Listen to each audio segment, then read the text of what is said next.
Assalamualaikum warahmatullahi wabarakatuh. Izinkan kami dari kelompok 8 dengan anggota saya Zial Ferza Kalila bersama rekan saya Putri Malika Fatika Sani akan menjelaskan tentang karya-karya para filosofi modern dari mata kuliah Filsafat Umum dengan dosen pengampu Bapak Muhammad Ridho Mutakin MPDI.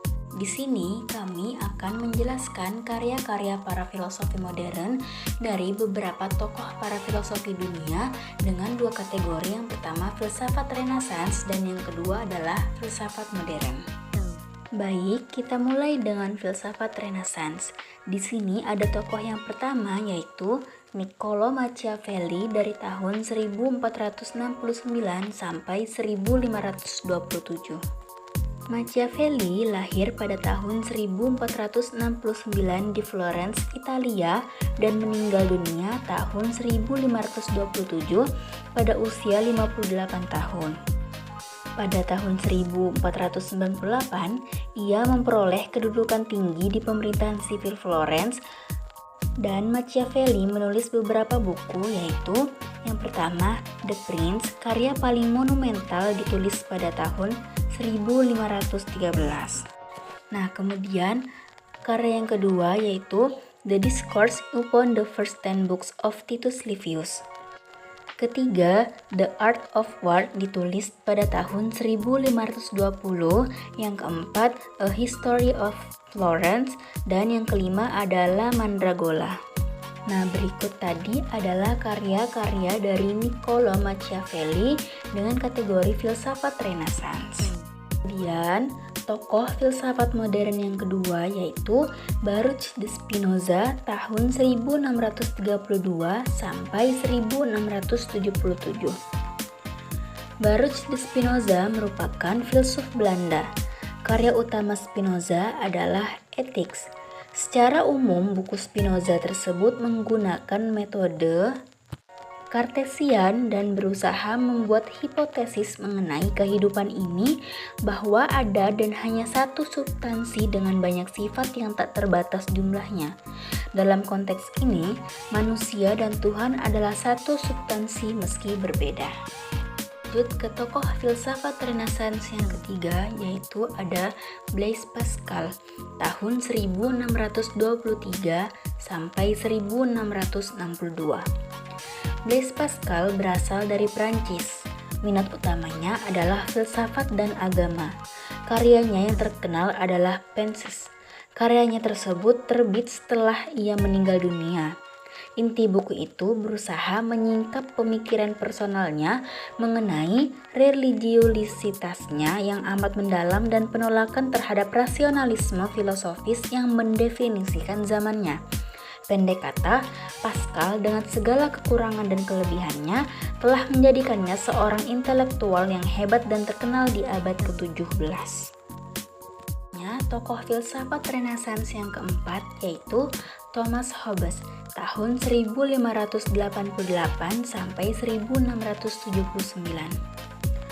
Thomas Hobbes lahir di Inggris pada tahun 1588. Hobbes adalah sosok yang cerdas, terbukti pada umur 6 tahun ia sudah menguasai bahasa Yunani dan Latin dengan amat baik. Dan pada umur 15 tahun sudah belajar di Oxford University. Karya politik terbesarnya adalah Leviathan. Masterpiece Hobbes merupakan filsafat politik umum pertama yang besar dan komprehensif yang dihasilkan pemikir Inggris tersebut. Karya Hobbes tersebut sebagai upaya untuk menjustifikasi absolutisme penguasa pada saat itu. Nah, itu tadi 4 tokoh para filosofi filsafat Renaissance. Kemudian kita lanjut ke tokoh filosofi filsafat modern. Filsafat modern. Tokoh filosofi filsafat modern yang pertama yang akan kita bahas yakni yang pertama René Descartes tahun 1596 sampai 1650. René Descartes lahir di La Haye, Prancis pada tahun 1596 dan meninggal di Stockholm, Swedia pada tahun 1650. Descartes biasa dikenal sebagai Cartesius. Karyanya yang paling terpenting adalah Discours de la Méthode pada tahun 1637 dan Meditationes de Prima Philosophia pada tahun 1641. Tokoh rasionalisme ini beranggapan bahwa dasar semua ilmu pengetahuan ada di dalam pikiran. Ia menegaskan perlunya metode yang jitu sebagai dasar yang kokoh bagi semua pengetahuan. Descartes menerima 3 realitas atau substansi bawaan yang sudah ada sejak kita lahir, yaitu realitas pikiran, realitas perluasan, dan Tuhan. Kemudian, tokoh filsafat modern yang kedua yaitu Baruch de Spinoza tahun 1632 sampai 1677. Baruch de Spinoza merupakan filsuf Belanda. Karya utama Spinoza adalah Ethics. Secara umum, buku Spinoza tersebut menggunakan metode Kartesian dan berusaha membuat hipotesis mengenai kehidupan ini bahwa ada dan hanya satu substansi dengan banyak sifat yang tak terbatas jumlahnya. Dalam konteks ini, manusia dan Tuhan adalah satu substansi meski berbeda. Lanjut ke tokoh filsafat modern yang ketiga, yakni Leibniz tahun 1646 sampai 1716. Leibniz lahir di Jerman dan bernama lengkap Gottfried Wilhelm von Leibniz. Tesisnya yang paling agung termaktub dalam Candid. Tesis ini mengklaim bahwa ada jumlah pilihan yang tak terhingga banyaknya di antara dunia-dunia yang mungkin berbeda dan Tuhan akan memilih yang terbaik darinya. Ia mempertahankan sebuah prinsip dasar yaitu prinsip cukup alasan. Maksudnya adalah bahwa tidak ada yang terjadi tanpa sebuah alasan dan semua alasan adalah alasan-alasan Tuhan dan Tuhan menentukan alam semesta dan semua alasan tersebut tentu saja baik adanya. Tokoh filsafat modern yang keempat yaitu John Locke pada tahun 1632 sampai 1704. John Locke lahir di Inggris pada tanggal 29 Agustus 1632 dan meninggal pada tanggal 28 Oktober 1704. Locke adalah tokoh pembawa aliran empirisme dalam filsafat, yaitu sebuah aliran yang mengimani bahwa semua pikiran dan gagasan manusia berasal dari sesuatu yang didapat melalui indera atau pengalaman. Ia juga menyarankan sebagai akal budi dan spekulasi abstrak, kita harus menaruh perhatian dan kepercayaan pada pengalaman dalam menangkap fenomena alam melalui panca indera. Yang kelima adalah David Hume, yaitu pada tahun 1711 sampai 1776. Beliau lahir pada tanggal 26 April 1771 dan meninggal pada tanggal 25 Agustus 1776 pada usia 65 tahun. Pada masanya, aliran empiris memuncak, menolak adanya pandangan substansi dan kausalitas. Substansi yaitu sebab yang dialami manusia hanya kesan-kesan saja tentang beberapa ciri yang selalu ada bersama-sama. Kesan dibagi dua, yaitu kesan sensasi dan kesan refleksi. Kausalitas yaitu sebab akibat. Karya-karya David Hume didominasi oleh tema-tema politik, agama, moral, dan filsafat pengetahuan yang tersebar dalam buku-buku maupun surat-suratnya. Yang keenam yaitu Georg Wilhelm Friedrich Hegel pada tahun 1770 sampai 1831. Beliau lahir di Jerman pada tanggal 27 Agustus 1770 dan meninggal pada tanggal 14 November 1831 Masehi. Pengaruhnya sangat luas dan para pengagumnya antara lain F.H. Bradley, Shorty Haskung, Bruno Bauer, Max Stirner, dan Karl Marx. Penentangnya antara lain Kierkegaard, Schopenhauer, Nietzsche, Heidegger, dan Schlegel. Secara filosofis, sumbangsih besarnya melebihi Kant, memperkaya dimensi filsafat, yakni tentang sejarahnya.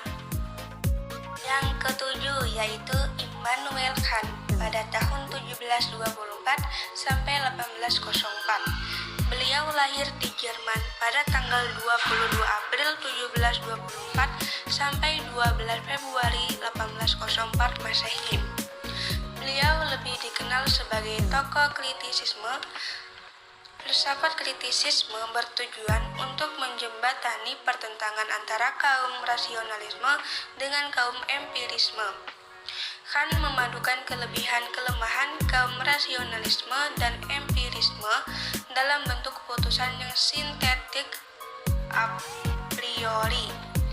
Kant membedakan bidang pengalaman dari bidang yang melampaui pengalaman yang biasa disebut sebagai metafisika.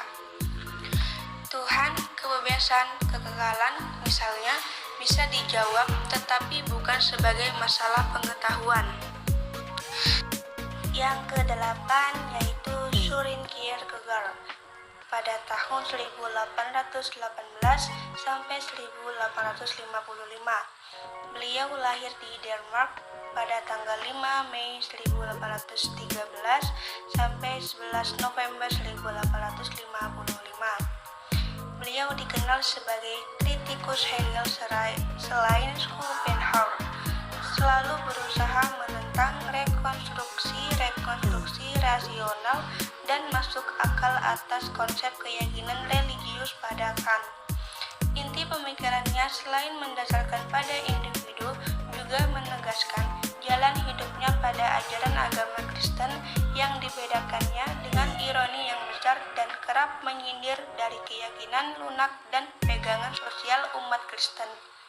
Eksistensi manusia memiliki 3 tahap, yaitu eksistensi estetis, eksistensi etis, dan religius. Yang kesembilan yaitu Karl Marx pada tahun 1818 sampai 1833.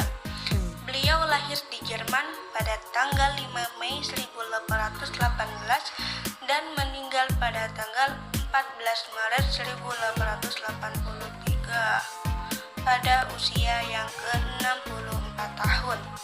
Beliau adalah seorang filsuf, ekonom, sosiolog, sekaligus aktivis politik. Beliau menggunakan metode-metode sejarah dan filsafat untuk membangun suatu teori tentang perubahan perkembangan masyarakat menuju keadilan sosial.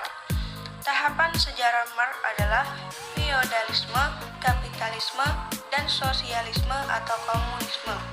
Teori tentang kelas sosial berdasarkan pemikiran sejarah manusia adalah sejarah pertentangan kelas sosial dalam masyarakat.